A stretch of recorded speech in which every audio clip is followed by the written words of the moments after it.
round perdition's flames before I give him up.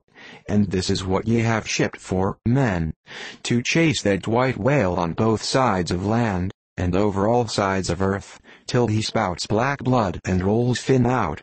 What say ye, men, will ye splice hands on it, now?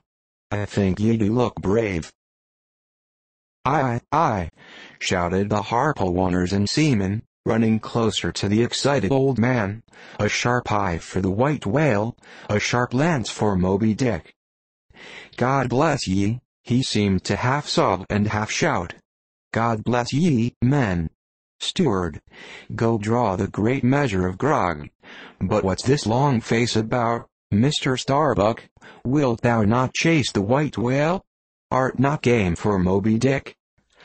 I am game for his crooked jaw, and for the jaws of death too, Captain Ahab, if it fairly comes in the way of the business we follow. But I came here to hunt whales, not my commander's vengeance. How many barrels will thy vengeance yield thee even if thou gettest it, Captain Ahab? It will not fetch thee much in our Nantucket market. Nantucket market? Oot! But come closer, Starbuck. Thou requirest a little lower layer.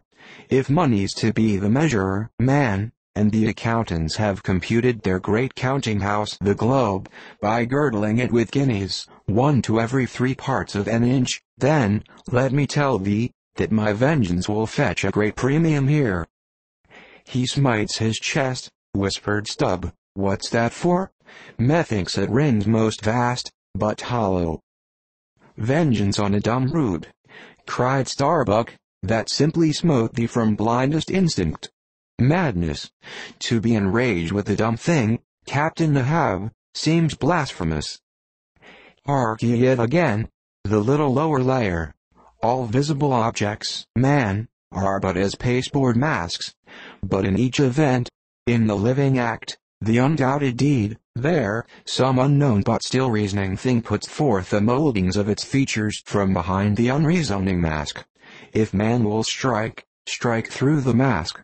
How can the prisoner reach outside except by thrusting through the wall? To me, the white whale is that wall, shoved near to me. Sometimes I think there's naught beyond. But 'tis enough.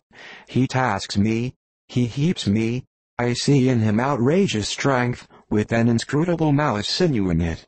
That inscrutable thing is chiefly what I hate, and be the white whale agent, or be the white whale principal, I will wreak that hate upon him. Talk not to me of blasphemy, man.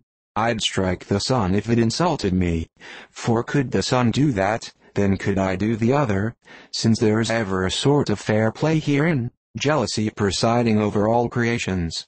But not my master, man, is even that fair play. Who's over me? Truth hath no confines. Take off thine eye. More intolerable than fiends' glarings is a doltish stare. So, thou reddenest and palest, my heat has melted thee to anger glow. But look ye, Starbuck, what is said in heat, that thing unsays itself. There are men from whom warm words are small indignity. I meant not to incense thee. Let it go.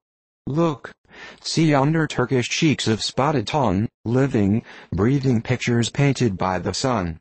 The pagan leopards, the unrecking and unworshipping things, that live, and seek, and give no reasons for the torrid life they feel. The crew, man, the crew, are they not one and all with Ahab, in this matter of the whale? See Stubb. He laughs. See yonder Chilean. He snorts to think of it. Stand up amid the general hurricane, that one toast sapling cannot, Starbuck. And what is it? Reckon it. 'Tis but to help strike a fin, no wondrous feat for Starbuck. What is it more? From this one poor hunt, then, the best lance out of all Nantucket, surely he will not hang back, when every foremast hand has clutched a whetstone? Ah! Constraining seize thee, I see. The billow lifts thee. Speak, but speak. Aye, thy silence, then, that voices thee. Aside, something shot from my dilated nostrils, he has inhaled it in his lungs. Starbuck now is mine, cannot oppose me now, without rebellion. God keep me. Keep us all, murmured Starbuck, lowly. But in his joy at the enchanted, tacit acquiescence of the mate, Ahab did not hear his foreboding invocation, nor yet the low laugh from the hold, nor yet the presaging vibrations of the winds in the cordage, nor yet the hollow flap of the sails against the masts, as for a moment their hearts sank in. For again Starbuck's downcast eyes lighted up with the stubbornness of life. The subterranean laugh died away. The winds blew on. The sails filled out. The ship heaved and rolled as before. Ah, ye admonitions and warnings! Why stay ye not when ye come? But rather are ye predictions than warnings, ye shadows.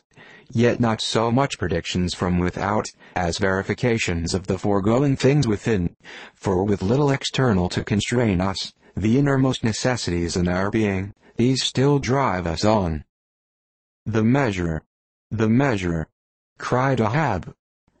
Receiving the brimming pewter, and turning to the harpooneers, he ordered them to produce their weapons.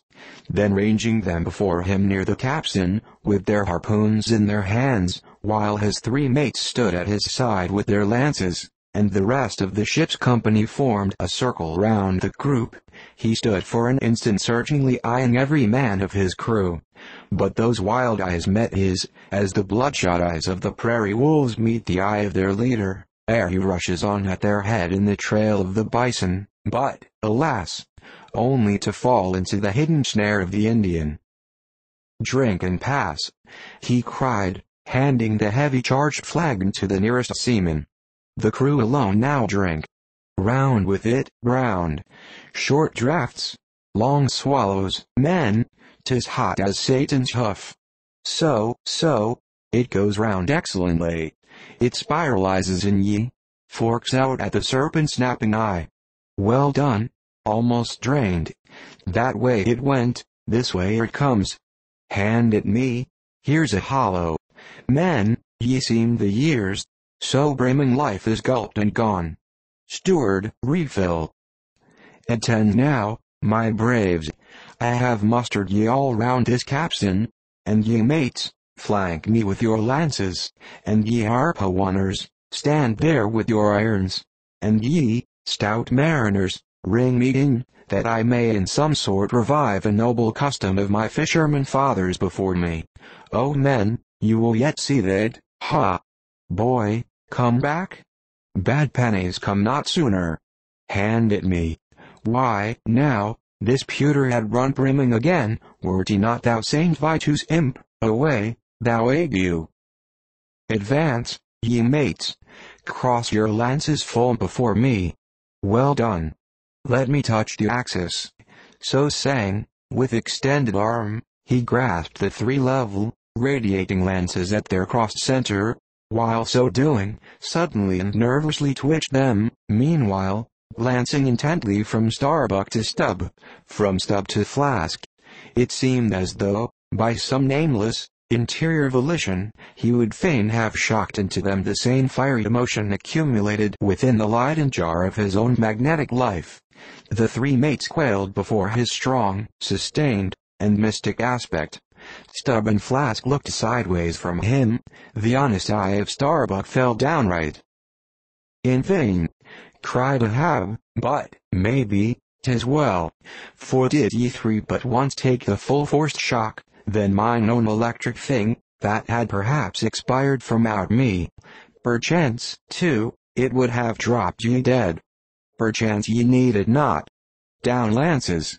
And now, ye mates, I do appoint ye three cupbearers to my three pagan kinsmen there, yon three most honorable gentlemen and noblemen, my valiant harpooneers. Disdain the task? What, when the great Pope washes the feet of beggars, using his tiara for ewer? Oh, my sweet cardinals, your own condescension, that shall bend ye to it. I do not order ye, ye will it. Cut your seizings and draw the poles, ye harpooneers. Silently obeying the order, the three harpooneers now stood with the detached iron part of their harpoons, some 3 feet long, held, barbs up, before him. Stab me not with that keen steel. Cant them over. Know ye not the goblet end? Turn up the socket. So, now, ye cupbearers, advance. The irons. Take them. Hold them while I fill. Forthwith, slowly going from one officer to the other, he brimmed the harpoon sockets with the fiery waters from the pewter. Now, 3 to 3, ye stand. Commend the murderous chalices. Bestow them, ye who are now made parties to this indissoluble league. Ha! Starbuck. But the deed is done. Yon ratifying sun now waits to sit upon it. Drink, ye harpooneers. Drink and swear, ye men that man the deathful whaleboat's bow. Death to Moby Dick. God hunt us all, if we do not hunt Moby Dick to his death. The long, barbed steel goblets were lifted, and to cries and maledictions against the white whale, the spirits were simultaneously quaffed down with a hiss. Starbuck paled, and turned, and shivered. Once more, and finally, the replenished pewter went the rounds among the frantic crew, when, waving his free hand to them, they all dispersed, and Ahab retired within his cabin.